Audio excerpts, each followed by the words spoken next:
নমস্কার বন্ধুরা, আমি সোমনাথ আপনাদের সামনে আবার কিছু ছোট ছোট টপিক নিয়ে হাজির হয়েছি। দিশা দিয়ে দশা বদলাও। দশা মানে মানুষের অবস্থা, মানুষের অবস্থার পরিবর্তন।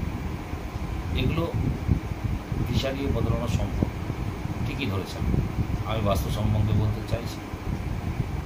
বাস্তু মানে বাড়ি, যেখানে আমি বাস করি, যেখানে আপনি বাস করেন, যেখানে আপনার ফ্যামিলি বাস করে। আচ্ছা, এই বাস্তুর বিভিন্ন ডাইরেকশন আছে।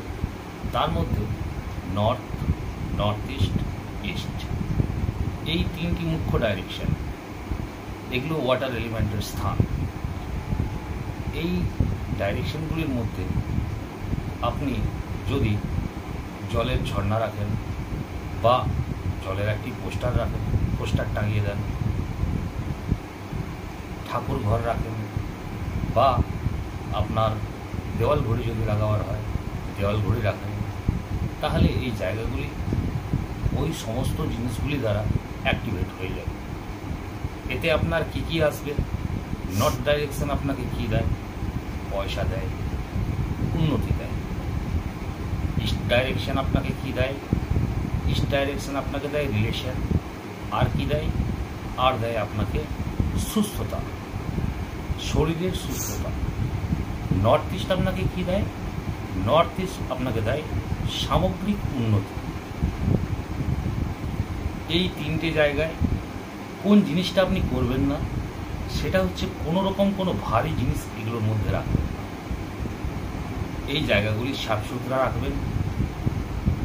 স্বাভাবিকভাবে আমরা জানি নর্থ ইস্ট মানে ঈশান কোণ। ঈশান কোণে ঠাকুর স্থান করা উচিত বা ঠাকুরের সিংহাসন রাখা উচিত। যদি সেটা সম্ভব না হয়ে থাকে তাহলে নর্থ বা ইস্টেও আপনি রাখতে পারেন। আচ্ছা, এছাড়া পয়সার জন্য আরেকটা জায়গা, সেটা কি? সেটা হচ্ছে সাউথ ইস্ট। সাউথ ইস্টে সবসময় একটা ঘিয়ের প্রদীপ জ্বালিয়ে রাখা উচিত। যদি ঘিয়ের প্রদীপ সম্ভব না হয়ে থাকে তাহলে একটা লাল রঙের বাল্ব জ্বালিয়ে ছেড়ে দিন। সারাদিন যদি জ্বালিয়ে নাও রাখতে পারেন, যতটা সম্ভব বেশিরভাগ সময় আপনি যদি চালাতে পারেন, আপনি দেখবেন আপনার বাড়িতে, ওই বাড়িতে বাস করা প্রত্যেকটা মানুষের জীবনের উন্নতি নিশ্চিত। উন্নতি হচ্ছেই, শুধু উন্নতি নয়, ওই বাড়িতে কন্টিনিউয়াস পয়সার একটা আগমন আসতে থাকবে। এছাড়াও দেখবেন আপনার বাড়িতে বাস করা বেশিরভাগ লোকই প্রায় সময় সুস্থ থাকছে, বা অসুস্থ লোক যদি ওই বাড়িতে বাস করে তারও খুব তাড়াতাড়ি সুস্থ হয়ে যাওয়ার সম্ভাবনা থাকবে। নমস্কার।